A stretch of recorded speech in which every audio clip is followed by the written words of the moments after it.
Good day, everyone. This is my research.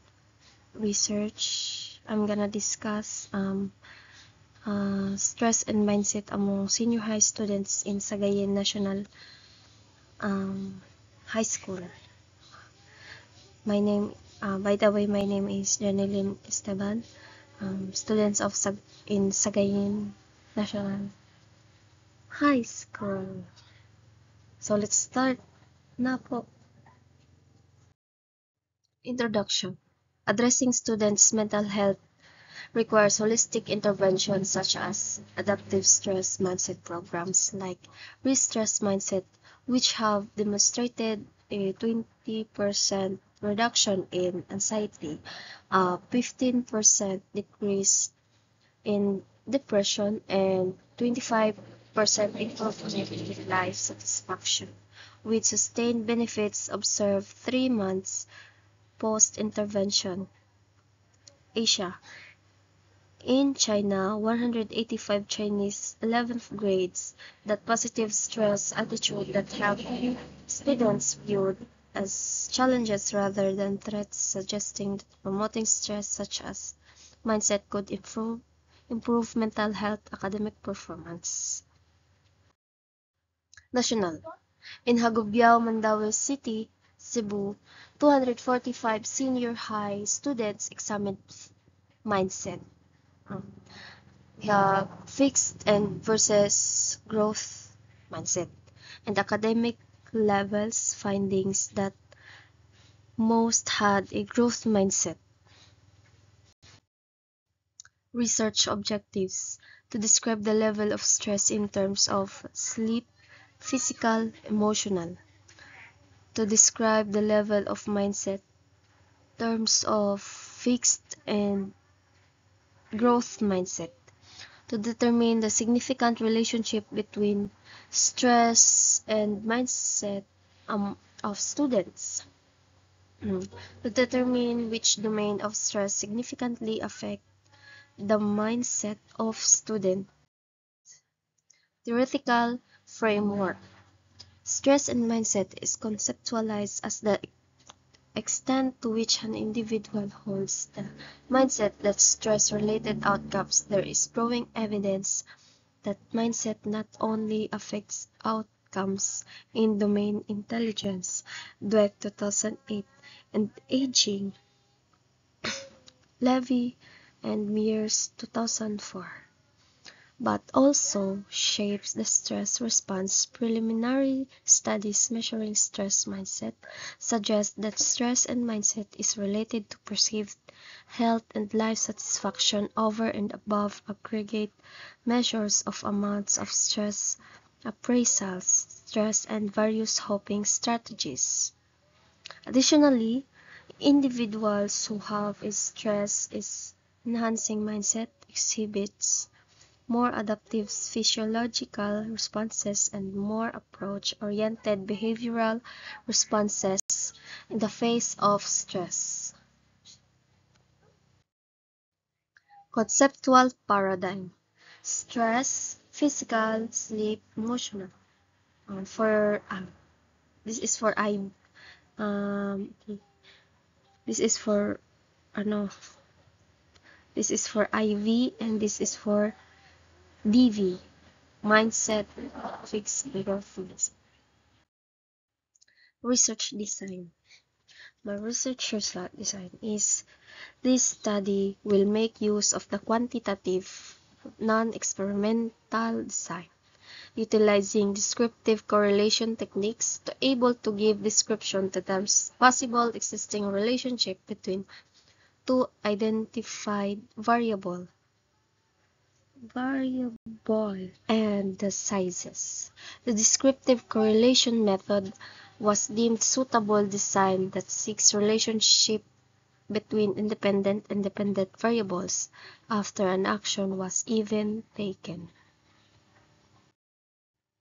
Table 1. Items: physical, sleep, emotional. The mean is and descriptive correlation. Description level pala. Sorry po.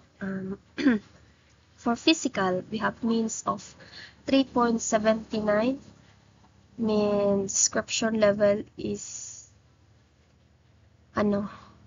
high. For the sleep is 3.99, which means high. Emotional 4.12 is high. And the grand mean is 3.96, high po. This is for the IV, independent variables. Variable. For table 2 is item. For the fixed mindset is 3. Ang mean is 3.83. Description is high. Growth is 3.87. Is high. Overall is 5. Very high. Yan po siya. For the table 3, independent variable is stress. Dependent variable is mindset. R value is 0.47. And the correlation is weak correlation. Thus, P value is 0.047. Decision hypothesis is accepted. Conclusion is significant. Yan po. For the indicators is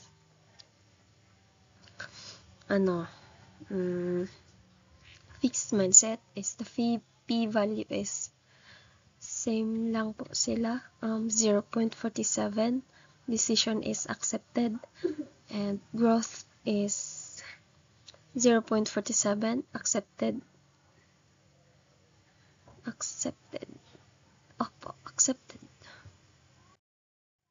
Summary of findings. The level stress among senior high students in Sagayan National High School has an overall mean of 3.35 with a descriptive equivalent of moderate. The level of mindset among senior high students in Sagayan National High School has an overall mean of 5, means very high. There is no statistically significant relationship between stress and mindset among students, as indicated by probability value of 0.47 and leading to the accepted of the null hypothesis. Null, ang research ko po is walang relasyon sa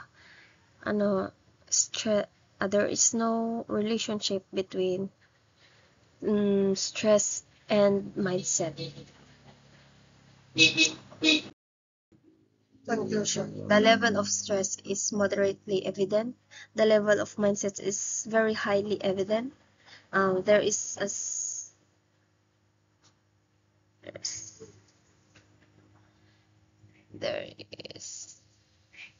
significant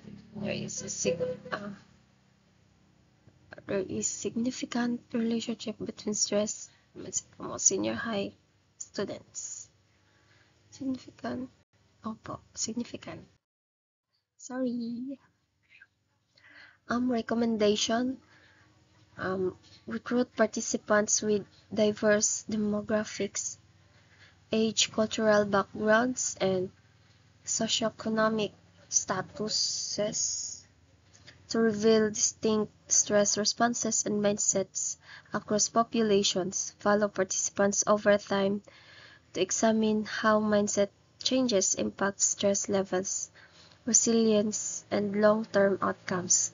Assess physiological measures such as cortisol or heart rate variability to supplement self-report data and truly understand stress responses. Distinguish between acute and chronic forms of stress. Determine if there is an appropriate style for certain types of stressors. Thank you.